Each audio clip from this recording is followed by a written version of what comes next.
aking gyoza. Itadakimasu.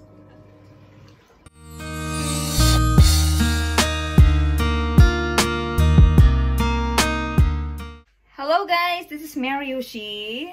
So guys, ito lang galing pa ako ng City Hall at nagko-consult ako doon kung ano po aking gagawin dahil wala pa akong work right at this moment. So naisipan kong nagutom din ako guys. Naisipan kong mag-try ng Chinese dumpling. Chinese dumpling or gyoza. So ayan.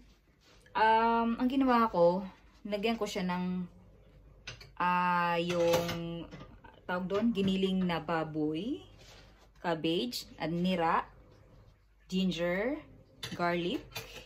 Tapos, tinimplahan ko siya ng toyo, oyster sauce,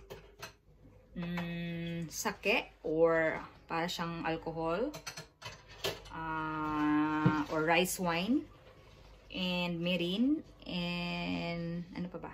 Toyo, and kosyo or pepper, and then ito po yung kanyang wrapper. Ito po yung kanyang wrapper. And then ito yung katakoy, pampatigas siya sa ano. Mamaya tingnan natin guys kung paano lutuin. So ganito po siya pagbalot guys. Ito yung wrapper. Ayan, Chinese dumpling wrapper. Lagyan natin dito. Ito guys, ito yung pampatigas dun sa kanyang sa flat dito. Ayan, para siyang cornstarch. Ang tawag namin yan dito is katakuri. So, ito na lang natira guys. Ayan, naubos ko ng balot yung iba. So, yan lang. Para ka lang nagawa din ng lumpia. Lumpiang Shanghai. Ayan. Tapos, yan, kulot. Itupi mo lang siya dyan. Yan, itupi mo lang siya. Ayan. Itupi mo lang siya guys. So, parang, tapos gawin mo siya, i-flat mo lang siyang ganyan. Lagay mo dito yung katakuri. Pampatigas guys. Okay, that's it.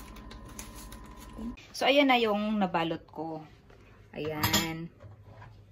So, nilagay ko siya sa ano dito, guys. Ayan. So, ganyan lang pagbalot-balot niya. So, ngayon maglalagay ako ng guma or sesame oil. Ayan. Lagay natin siya ngayon. I-heat muna natin yung fry pan. Ayan. So, mainit na siya, guys. Mainit na siya. Lagay na natin ang ating sesame oil. Kasi mas masarap at mas mabango. Ayan. So, sesame oil. And healthy din siya. So, ayan. So, mag-try lang muna. Kasi, first time kong magluto ng gyoza. So, ngayon, ilagay natin muna itong parang cornstarch na pampatigas siya sa yung dito guys. Ayan. Ayan dun sa dulo. Actually, di ko alam, pero gusto lang mag-try since first time ko mag-try ng gyoza or Chinese dumpling or dumplet. So, ilalagay natin siya dito sa plato. And ano kayang lasa? Hindi ko alam. So, ayan, wala po akong tagakuha ng video. Kaya hindi na eh. Lagay natin dito. Ayan. Ayan lang. Tapos, try natin ito. Mainit na kaya ito. Medyo mga parang marami yung ano ko.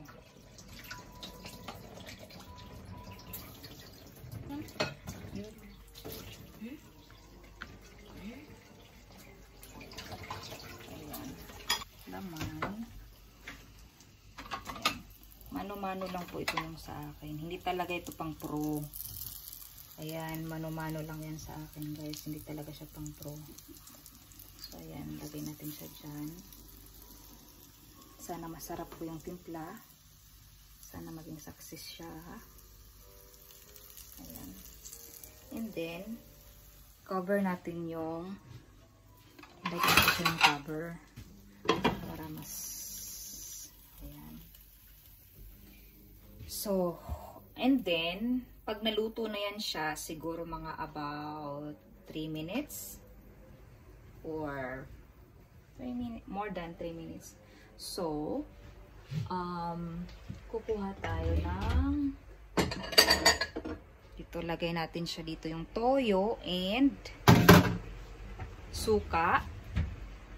Ang style ko kasi pag kumakain ako ng gyoza sa restaurant is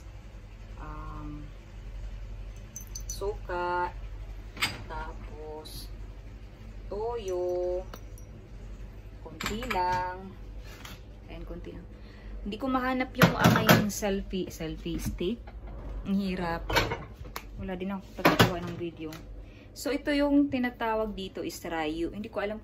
Basta, a kind of spicy oil siya. Hindi ko alam kung anong tawag nito sa English or ano. Basta, spicy oil siya. Nilagay ko na dito yung vinegar or soup. And then, soy sauce or shoyu. And, ang nagpapasarap. Para ito na yung sauce niya, guys. Para siyang sa ano sa atin, yung lumpiang Shanghai. Pero, ang pag-gyoza kasi dito, ito yung magiging sauce niya. So, yung rayu or spicy oil. Iyo, hajuste. Iyo. So, hindi ko alam kung paano nahirapan ako sa pagbukas. So, lagay na lang natin siya dito. Para may pag kumain ka, guys, ang sarap kasi spicy. Masarap siya i-partner sa fresh or beer na beer or fresh beer. Ang tawag dito na ma-beer. Dita? Push ka.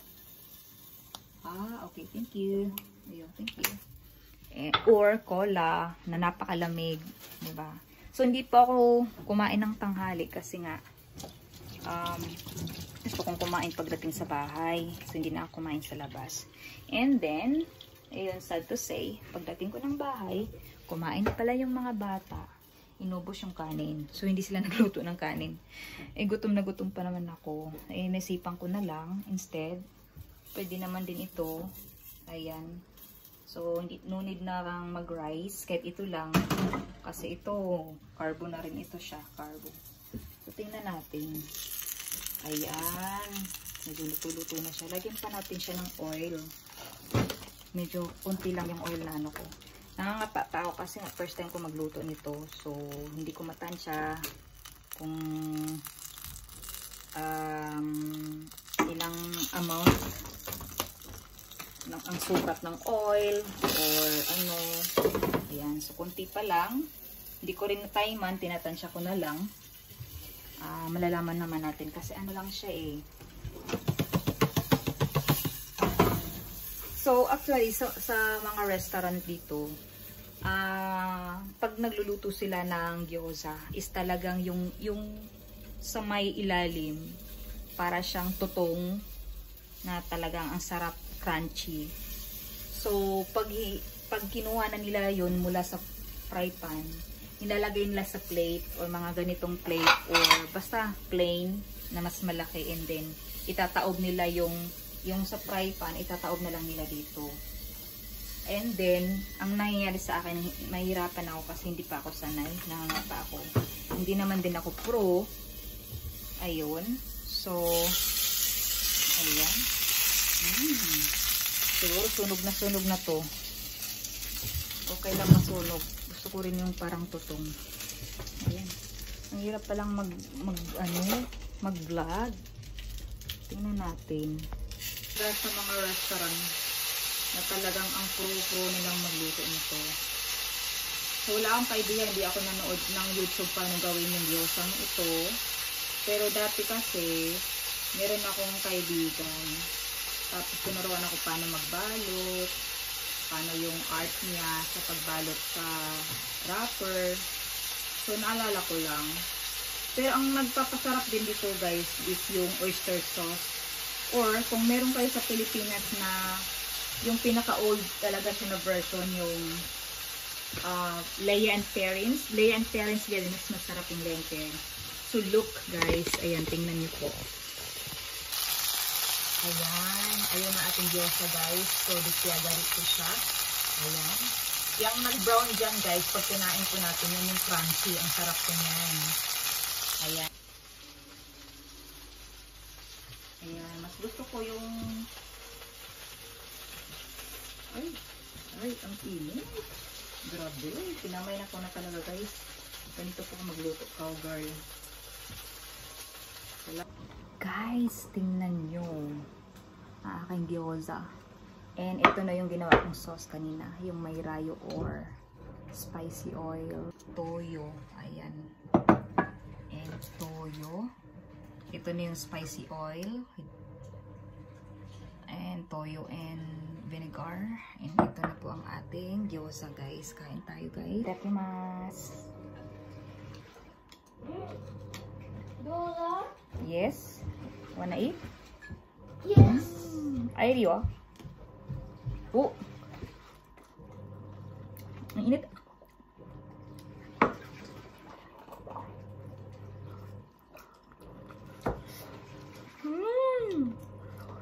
Perfect. Ang sarap guys. Ang sarap. I-try nyo po. Try nyo pong gawin yung gyoza. Okay. Ito kore-kare kiro. Okay. Hello, Martin.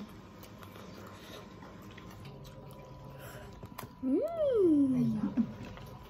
Ang sarap. Ang sarap guys. Kain tayo. Do desu ka? Sarap daw. Taste good? Does it taste good? Taste good? Yes. Taste good? Yes or no? Yes. Taste good? Yes. Sarap? So, sabayan pa natin ng tapioca guys, yung gawa ni ate. Yan. Yan. Yung tapioca yung matigas naman, hindi na palambot. One more? Want more?